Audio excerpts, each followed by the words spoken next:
Tonight on Closing Arguments. In Memphis, Tennessee, day one of the trial of Brandon Isabelle, the man accused of murdering his girlfriend and tossing her 2-day-old baby into the Mississippi River. According to investigators, Brandon admitted to the killing of Kennedy and their baby because he didn't want a child. What more will we learn from today's opening statements? Plus, a South Carolina man accused of keeping 4 vulnerable people captive in his basement for a decade, abusing them and stealing their money, until allegedly one of those prisoners died from the abuse. Now we're learning more about the case against Donnie Ray Birchfield Jr. But first, for more than a decade, the Gilgo Beach murders cast a long, dark shadow over Long Island, leaving a community haunted by unanswered questions. In July 2023, the shroud began to lift as authorities apprehended a suspect whose unassuming facade seemed to contradict the horrors attributed to him. An architect charged with the cold-blooded murders of multiple women. His arrest sent shockwaves through the nation. And today, the accused Long Island serial killer was back in court, where the judge handed down several rulings that could seriously impact his defense. Good evening and welcome to Closing Arguments. I'm Julia Janae filling in tonight for Vinnie Politan. Thank you for being with us as we follow these new developments this hour in one of the biggest cases that we've been following here on Court TV.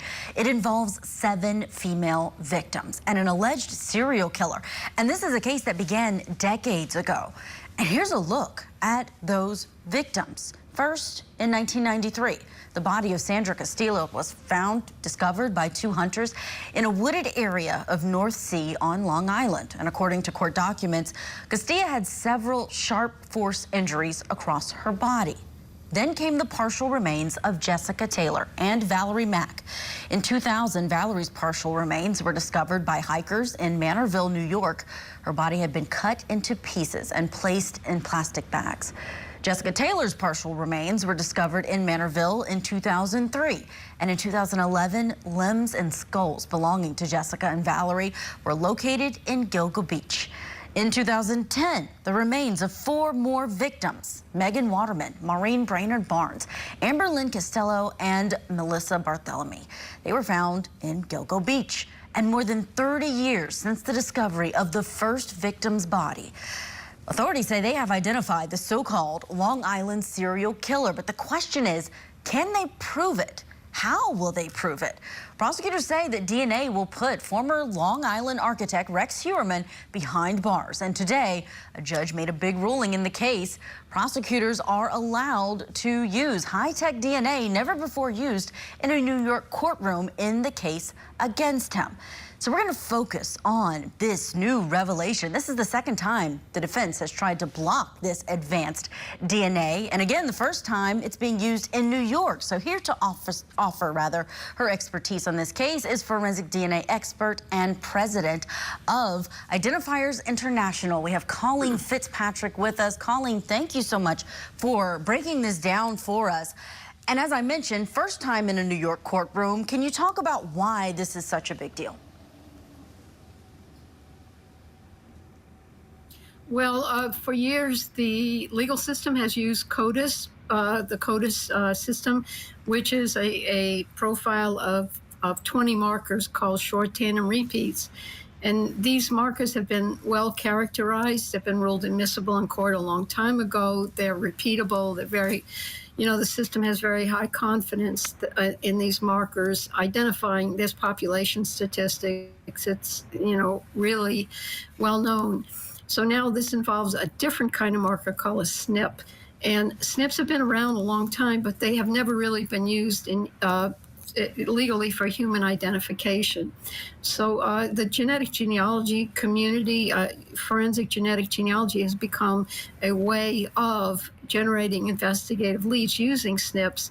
And we only generate investigative leads for this, but because that marker has become so valuable in this kind of work, it is now logical that it should be used for official human identification. And it's like another kind of way you can do it. You don't have to rely on CODIS anymore. But of course, it has to be ruled admissible in court before it can be, used legally. Sure, and human identification is huge here. We've got multiple victims who were discovered over different years in varying states, varying ways that they were disposed of and their bodies where they were located. So can you tell me, I know this company, Estrella, is the one who the testing is attributed to. Can you talk about what the advanced testing shows that may not have been there previously? Is it that simple? Is there something different that prosecutors are now going to be able to show that they couldn't before in the case against Rex Heuermann? Well, yeah, because what happens is the case rests on rootless hair, and you can't get STRs reliably out of rootless hair. And so now you can only get SNPs out of the rootless hair. So now it becomes, without that, you have to rely on circumstantial evidence. But if that's ruled admissible in court, then you have, you have a DNA way of using DNA that can be used for the identification process. You don't have to rely just on circumstantial evidence. Let's talk about the DNA. Let's remind everyone, because this is a case where you have, like I said, those 7 different individuals, but there's not necessarily DNA that's directly connected to Rex Heuermann on all of them. Is that right? Can you recap what DNA they do have and how that connects to Rex Heuermann?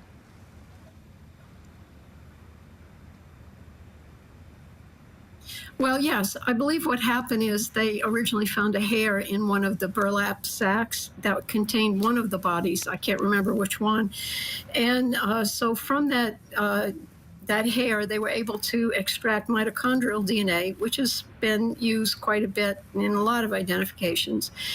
And they were able to match that to the DNA on the pizza box that they found that he had discarded. And subsequently, after he was arrested, he had to give a buccal swab, which matched him directly to the hair found in the burlap sack. They didn't have to rely on the pizza anymore. So from that then, all right, he has, that rules out 99.9% of the population. So from that now, that's just mitochondrial DNA. It goes along the female line of the family. There are other people that have that same mitochondrial. But furthermore, now that gets into SNPs, because that's how mito's done with SNPs. And then you get to the hair now. In recent years, you've been able to extract the whole genome from hair, much more DNA, nuclear DNA. And that goes into, can you use that to identify that particular person and not just that kind of person with that kind of mitochondrial DNA? It's much more powerful than mitochondrial or CODIS. But it's a new way of doing things, and it has a long history. So all of that has to be reviewed in order to go into the legal system. It's much more powerful, though. Yeah, being in the legal system is the big question, and whether or not it's been tested by the courts. This will be the first time there in New York. There is terminology about damaged samples. The New York Post reporting that that's part of this, that the DNA that was processed by these labs, that the defense is saying they allowed these damaged samples to be used. Would you characterize the samples as damaged, and is that a problem when we think about a potential appeal in this case if there is a conviction? Honestly, I don't think there's going to be a problem as far as the science goes. What happens is you take the hair, you do something called whole genome sequencing, which is basically you generate an electronic copy of the DNA. And if it's damaged, there'll be gaps in it.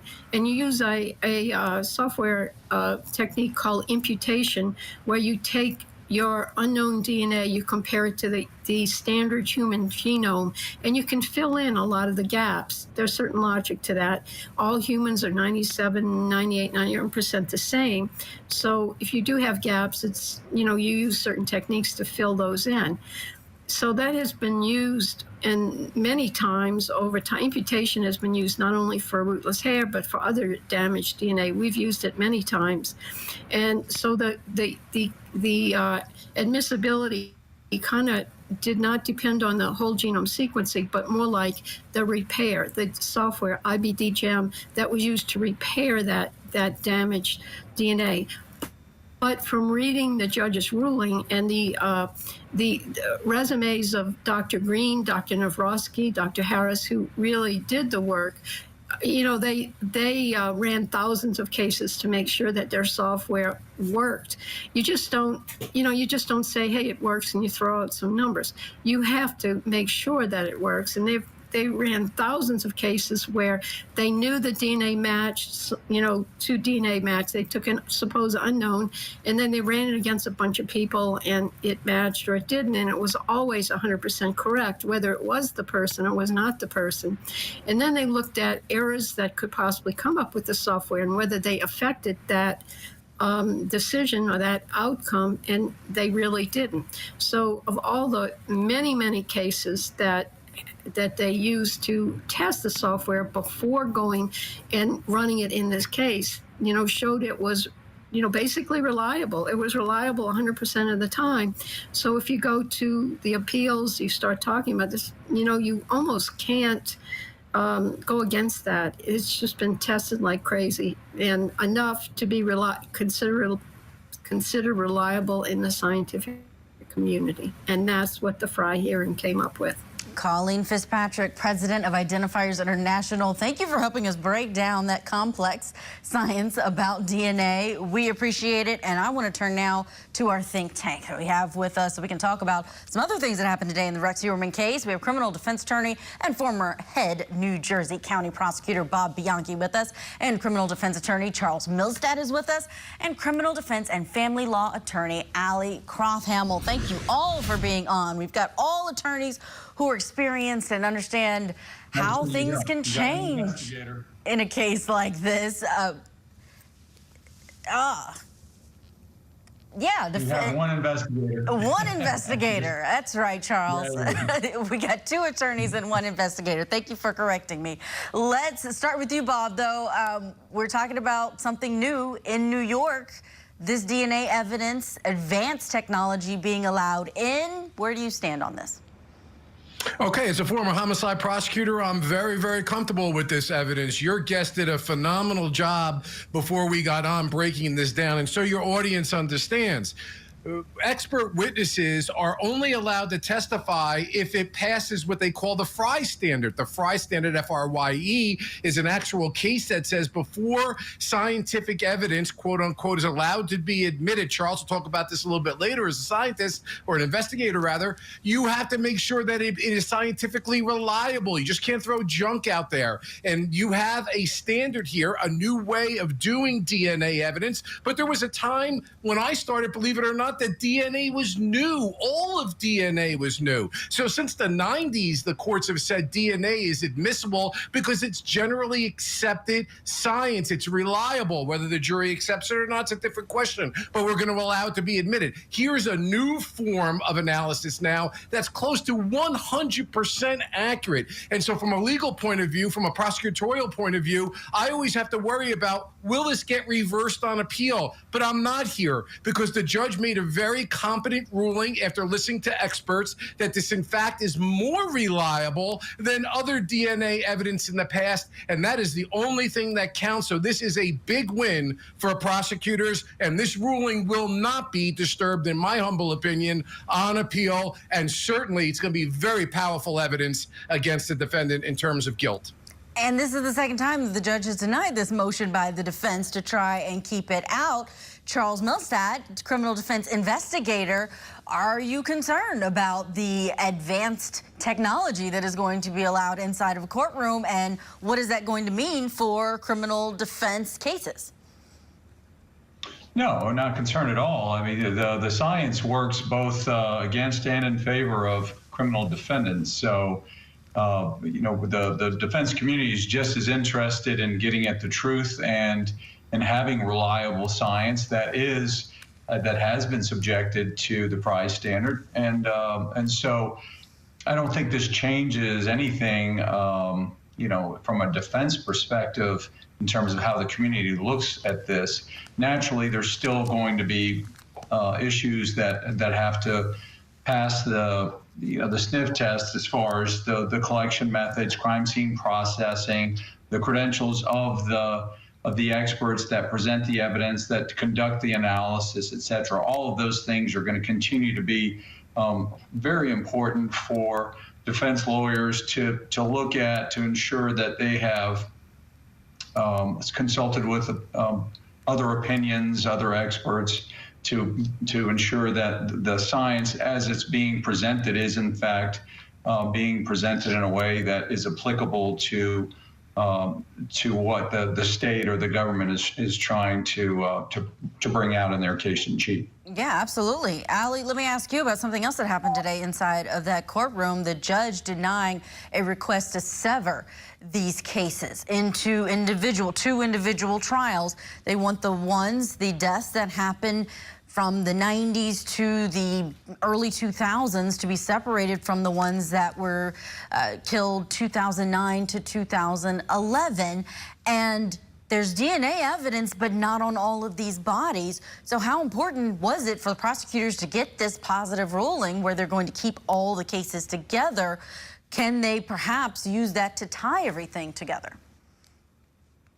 Yeah, I think that's significant for the prosecution. Of course, their theory is that he is a serial killer, right? So they want to tie this all together. And it's more likely that if the jury believes that he committed one of the killings, that he committed all of the killings or more than one of them, especially if the theory that they keep harping on in their closing and their opening arguments is that he is a serial killer. So I think it's significant for the prosecution. In addition, the judge and the taxpayers will have to pay for one jury trial to hear all of the evidence at one time rather than 7 separate trials. So I think that's also significant for the state.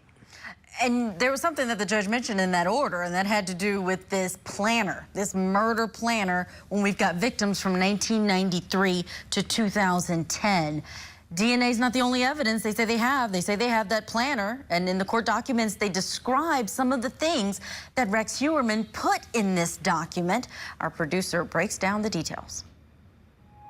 In March 2024, the Gilgo Homicide Task Force extracted a Microsoft Word document entitled HK200204 from Heuermann's laptop computer. The task force members believe the Microsoft Word document to be a planning document utilized by Heuermann to methodically blueprint and plan out his kills. The HK planning document begins with the 4-category section with the underlined headings of problems, supplies, DS, and TRG. It is believed the DS heading appears to be an acronym for dump site, which is corroborated by the discovery of Valerie Mack at 2 separate dump sites, one of those locations being the vicinity of Mill Road, which is listed as DS-1 Mill Road. As detailed previously, TRG appears to be a reference to target or victim. At the time of Miss Mack's disappearance and murder, she was approximately 5 feet tall and weighed less than 110 pounds, fitting the small is good note. The members believe supplies to be a reference to what supplies are needed to carry out the serial murders. One of the listed supplies is foam drain cleaner. A review of Heuermann's Nextel cellular phone records reveals that on October 3rd, 2000, Heuermann appears to make 2 outgoing calls to a plumbing company based in Lynbrook. In mid-November 2000, Heuermann paid $265.83 to yet another plumbing company to check his mainline drain. The supplies section also includes notes to utilize rope or cord and bags and tape, each of which were recovered with the remains of the victim. The HK planning document contains a body prep section with a note to remove head and hands, which clearly relates to the condition of Valerie Mack's remains. Additionally, Valerie Mack was indeed packaged for transport, as this section indicates to do. Finally, the body prep section above includes a note to remove ID marks, tattoos. The Gilgo Homicide Task Force interviewed several witnesses who confirmed Valerie Mack had a tattoo on her foot or ankle which depicted her son's name. The Gilgo Homicide Task Force members believe the defendant amputated Miss Mack's lower right leg at the mid-calf to inhibit and/or delay the identification of Miss Mack's tattoo and therefore Miss Mack. Bob Bianchi, bring back in the think tape and let me ask you what you think about this planner and what does it tell you about this defendant? It's very organized, it seems. I've been dealing with murder cases an entire career and have seen some pretty ugly cases that I've personally prosecuted. Just listening to this, though, with all that experience, just gives you the chills. The methodical nature of this, like, you can kind of get your arms around cases where it's heat of the passion, or, you know, something happens, you get angry. But this is a systematic, planned out way to kill somebody. And even I, an experienced homicide prosecutor and criminal defense attorney, cringe when I listen to this. It got me really, really uncomfortable. Okay, let's go to the evidence. This piece of evidence was key. It unlocked a door. And what it unlocked was the opportunity for prosecutors to argue that all of the murders should be tried in one case, because typically speaking, that would be considered unduly prejudicial in many instances under an evidence rule that we normally refer to as evidence rule 404, other act evidence. But prosecutors were able to say there's an exception to that rule. And the exception is planning, modus operandi, the way that they're doing things in a continuing plan or pattern of activity. And that planner is keying in for prosecutors the ability to say this wasn't a one and done. It was multiple individuals. He was training, learning, and doing things consistently from one death to the other. And that's why the court then said the probative value of all of them together is greater than the prejudicial effect by having them all tried at one time. So this was not a willy-nilly ruling. This is one that's very complex, very nuanced. Prosecutors were very, very careful, because if you go over the line and down the road, if you get a conviction and it gets reversed on appeal, who wants that? But I think the judge made the right ruling, because that diary opened up the door to say that this wasn't a one and done, that this was a systematic attempt to kill multiple people. Yeah, you mentioned modus operandi. In that planner, there's this mention of MO-problem, meaning, or what the prosecution says means that this defendant felt like that was a problem for him in this case. Should he ever be caught? Should be a jump perhaps for the defense, but we're going to leave it there, keep you updated on what happens in that case. We still don't have a trial date on this one, but they have more to unpack there. The think tank is staying with us. When we come back from this break, we'll bring you the latest details in a case of a man who's accused of holding 4 people captive for years. Plus, here's what's coming up in the next hour on VPI. Tonight on Vinnie Politan Investigates, the body of would-be 15-year-old Celeste Rivas Hernandez was found in the front trunk of an abandoned Tesla, registered to popular artist David. Were the two connected? We investigate. Join Court TV's Vinnie Politan with the latest and breaking true crime stories. Now, let's look at the other side of all of that. Vinnie Politan Investigates, tonight, 9/8 Central, only on Court TV. The brutal murders of 2 young girls. Delphi is not one of those places where this would happen. I killed Abby and Lily. Victim to Verdict with Ted Rowlands. Season premieres Saturday night, 8 Eastern and Pacific. Only on Court TV.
Welcome back to Closing Arguments. I'm Julia Janae. We are following a story out of South Carolina, learning new details where a man is accused of holding 4 people captive in his basement. His name is Donnie Ray Birchfield Jr. Authorities say he wasn't caught until one of his captives died from the abuse. So let's get right out to Court TV field reporter Cody Thomas, who's here in studio with us to tell us the latest on this strange but really disturbing case. Cody. Absolutely strange and disturbing, to say the least. Great to see you, Julia, as always. So this suspect in this case, 35-year-old Donnie Ray Birchfield III, is facing a handful of serious charges, including aggravated assault, 4 counts of false imprisonment, 2 counts of abusing a vulnerable adult, along with various other financial crimes. Now, according to the incident report, he was arrested in early August after police responded to his home after they received a report of an unattended death. Now, that's when investigators discovered he was keeping 4 individuals in his basement, abusing them and depriving them of the necessary nutrition and medical treatment that they needed. Now, the incident report kept the victims' names and ages redacted, and it also kept the identity of the person who alerted the police of the dead woman private as well. But what we do know is that among those 4 victims, it was a man and a woman who were married. Now, the married woman was the one who died, and police say Birchfield was her caregiver. Now, the other 2 victims were women who were allegedly in romantic relationships with Birchfield, according to the court documents. One of those women had lived with him since September of last year, while the other had been in the home since 2015, so that's a decade. Now, it's unclear how long the married couple had been living there, but arrest documents say the victims only left the basement when Birchfield allowed it. Now, what you're seeing on your screen right now are photos of Donnie Birchfield obtained from the Facebook pages of his mother, Wynette Wentz Birchfield, and his sister, Gracie Birchfield. Now, along with the abuse and neglect charges, he also faces financial exploitation charges related to these victims. The incident report says in part, it was discovered that the listed suspect did obtain and withhold at least 2 financial transaction cards belonging to the victim without the victim's consent.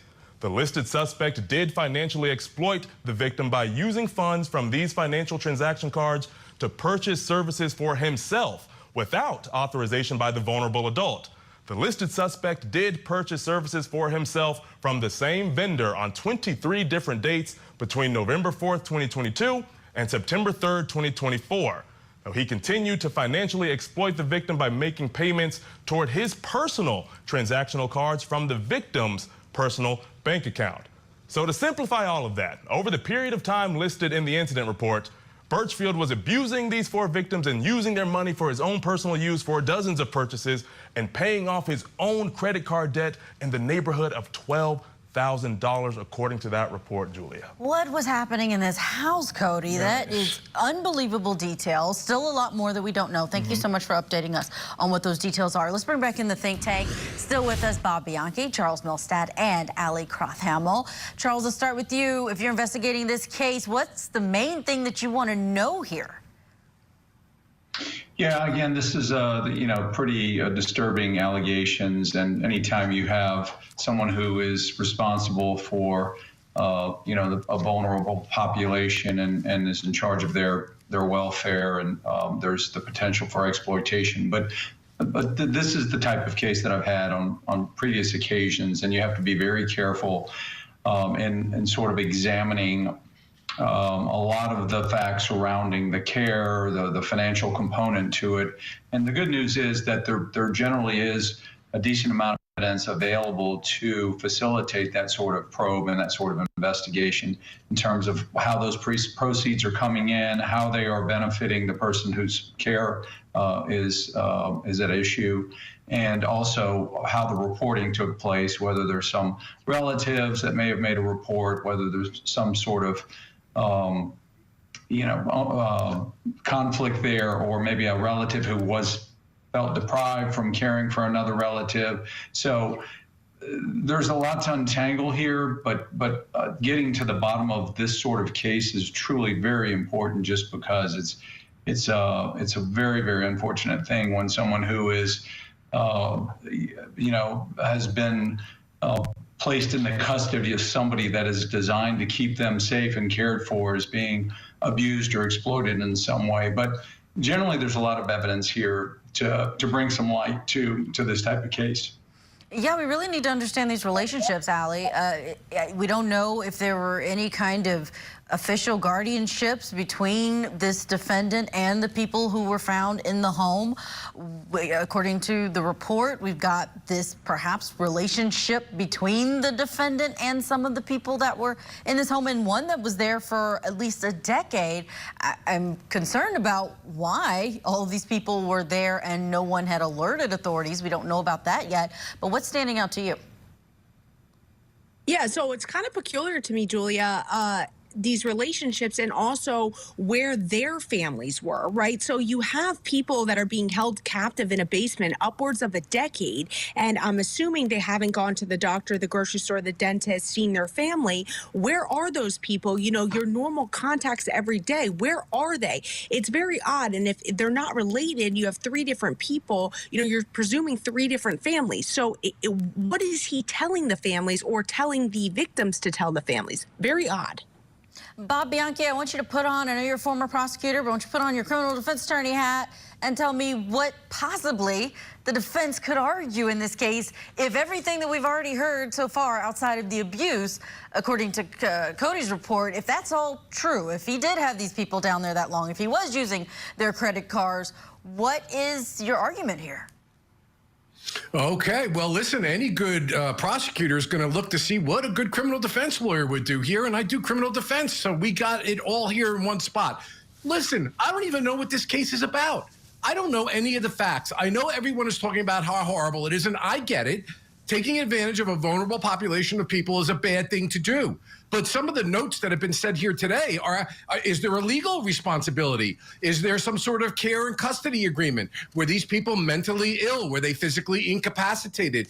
Look, there are cases across the United States of America right now where families are arguing that one sister, one brother, one family member took advantage of somebody who was elderly or got them to sign agreements or misappropriated their funds. As a prosecutor and as a criminal defense lawyer, I've got to be very careful before I start jumping to conclusions. I don't know what being a vulnerable adult means here, and I don't know specifically what facts show that these things were not consented to. I've literally had cases as a prosecutor where family members filed charges and said that it was a vulnerable person and that money was stolen, only to find out that these people were completely mentally capable of making a decision and gave that person the right to be able to take the money and to do the things they did. You may not like it, you may think it's unethical, but it doesn't make it criminal and illegal. Right now, jury's out with me. I don't know what vulnerable adult means and whether or not this guy crossed the line. They filed the complaint. I like to see the police reports and see what the evidence is. Something about this strikes me as being, as we say in the business, squirrely. It is an odd case, and this defendant would definitely benefit from an attorney like Bob Bianchi on a case like this. Let's get to our break. We will continue to follow details there and let you know what happens once this case actually gets in front of a judge. But when we come back, we're going to look at the opening statements of this tragic case. This one's in the South as well, in Tennessee, and it is the state versus Brandon Isabelle, and it involves a 2-day-old baby being thrown into a river. Stay with us.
On the first day of February in 2022, a police officer on a routine patrol finds an abandoned car with a broken window.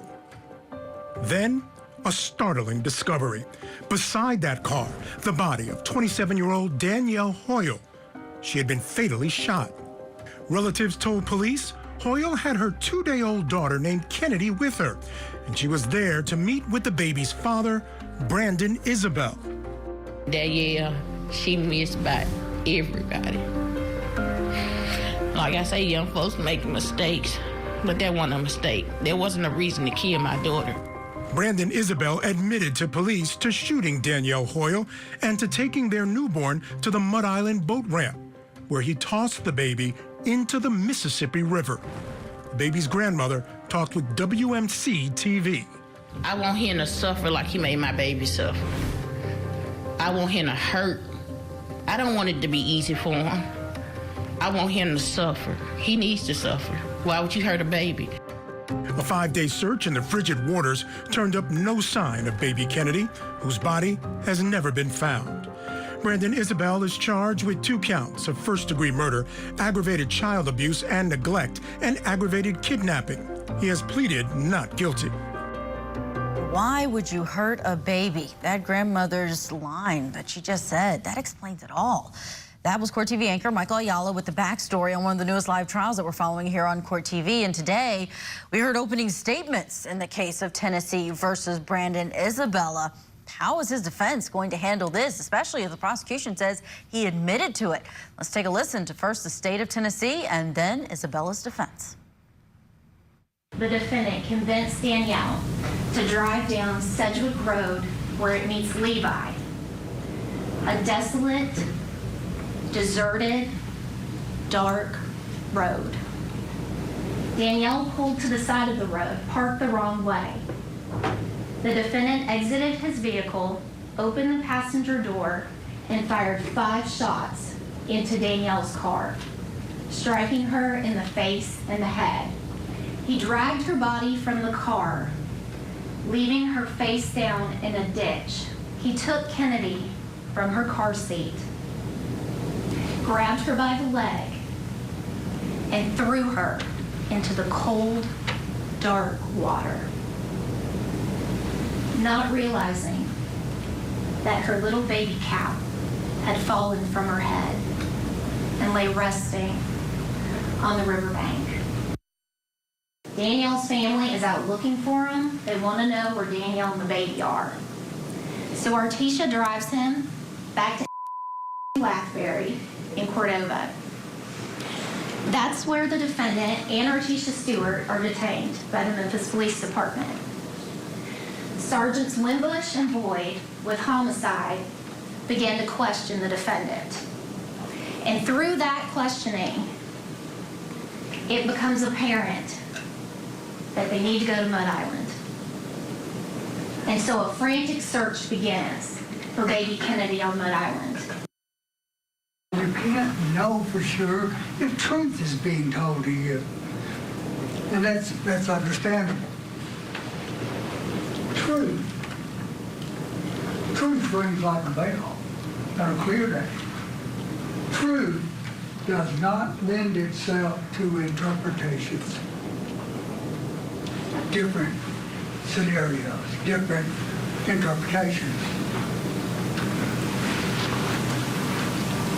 Beyond a reasonable doubt is like the same thing. If there are 2 reasonable, supported by the evidence interpretations, at the end of this proof, and both are reasonable, the verdict must be not guilty. Asking to hold the state to that burden of proof. It was a very short opening statement by the defense. Our think tank is still with us. Let's talk to them about this case. Bob Bianchi, Charles Milstead, and Allie Crothhamel. Let me start with you, Allie. Why are we at a trial here, do you think? If this is someone who admitted to the shooting, these details, the victims here, it's just horrific all around, but yet they are going in front of this jury. You know, Julie, I was thinking that as I was listening to the opening statements, I didn't hear anything besides the word truth and reasonable doubt, which as a defense attorney, sometimes that's the only thing you have to say in front of a jury. But with a full admission that I'm assuming is coming into evidence that will be presented to the jury, this is a bit alarming. But as a lawyer, you cannot force your client to plead guilty. They have to make that decision knowingly, intelligently, and voluntarily. And if this is not something he wants to admit to, then unfortunately, the only other thing you could do is put 12 in a box and pray. But this case doesn't lend itself, in my opinion, thus far, hearing the evidence that this will be a not guilty verdict. Oh, yeah. Bob Bianchi, let me talk to you about it, because I've sat through jury selections for cases involving kids, babies, and you have juror after juror during voir dire saying, I can't be fair and impartial in a case that involves a child. These are particularly difficult for jurors to sit through, especially a detail like this, a child just discarded into the river. What do you think about the fact that we're at trial and the defense pretty much just spent 2 minutes telling this jury that you have to pay attention to all of the evidence, reasonable doubt, but not really giving them much to chew on? The most unenvious defense lawyer in the United States of America was that man that was standing up before that jury with literally nothing to say, but doing the job he's supposed to do to protect the constitutional rights of everyone. My question is, as I'm listening to this case, and I must be missing something. I am not a big death penalty guy. I've tried death penalty cases as a prosecutor, and I really don't trust the system that much to make these calls. But I looked up, and Tennessee is a death penalty state.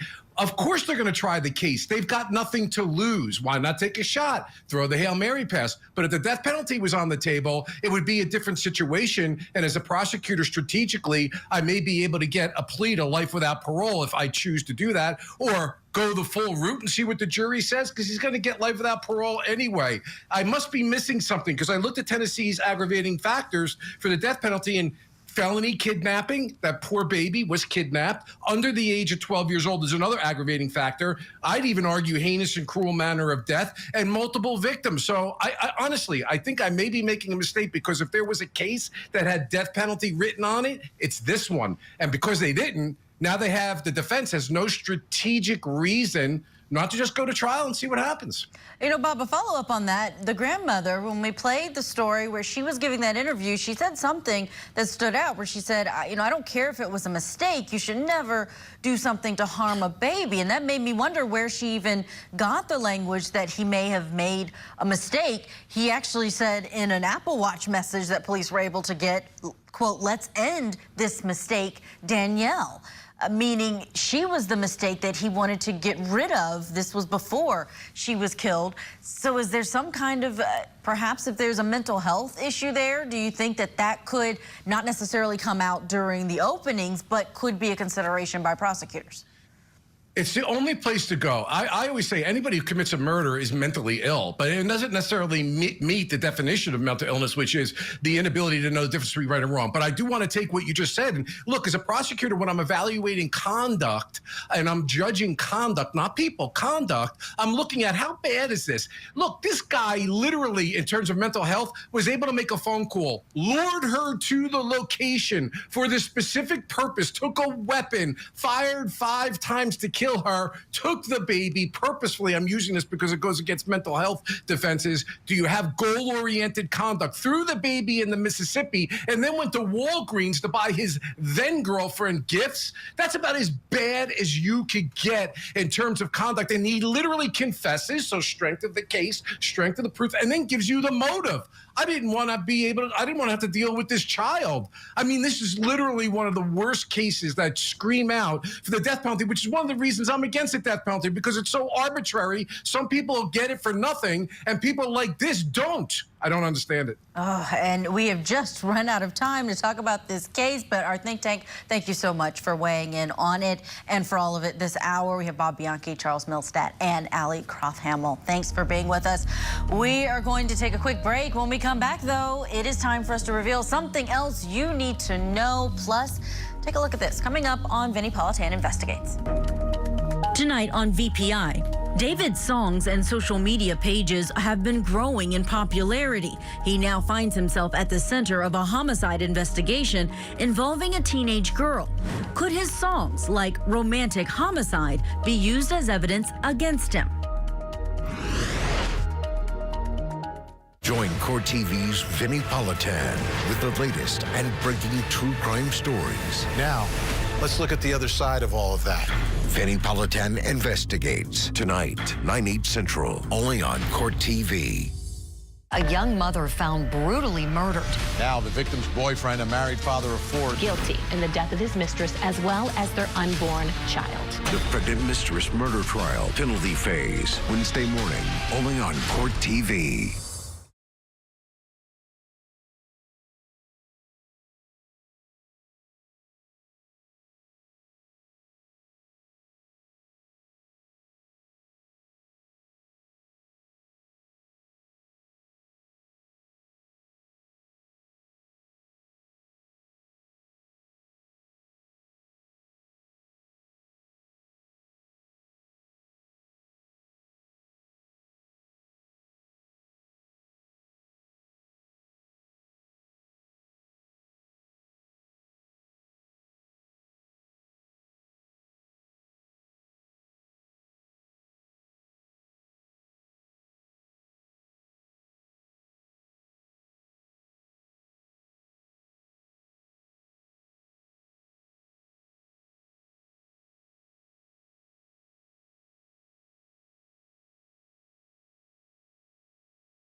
We have reached the point in the show where we reveal something else you need to know tonight.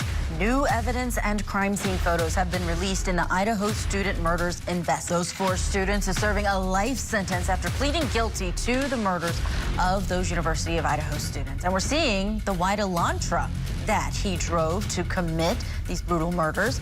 And according to the probable cause affidavit, he was seen leaving the scene at a high rate of speed. And that could be what caused these visible tire marks that there are photos of that have been released. Investigators photographed this on the road outside of 1122 King Road. And take a look at this. We're looking at a fingerprint marker and fingerprints on the window located on the second floor near the kitchen and sliding glass door. Prosecutors say the killer entered and exited the home through that sliding door. And then finally, on the inside of that window in the kitchen, you can see a brown paper bag, a Jack-in-the-Box delivery bag that we know Xana Kernodle had ordered a DoorDash delivery from there that night. This is the first time we've seen images of those items that were left in the kitchen. We'll, of course, continue to follow that story and any developments as investigators continue to release documents and photographs that prior to that plea agreement, they were not permitted to release. Before we end this hour, there's a picture that I want to show you. This is Demaya Hall. Demaya is 17 years old. She was last seen in Memphis, Tennessee on September 18th. If you have any idea where Demaya is tonight, please call the Memphis Police Department. The number is 901-545-2677. You can also always call 911 or 1-800-THE-LOST. Let's see if we can get Demaya to a safe place tonight. And as we leave, don't go away, because we do have another hour of live true crime coming up next on Vinnie Politan Investigates.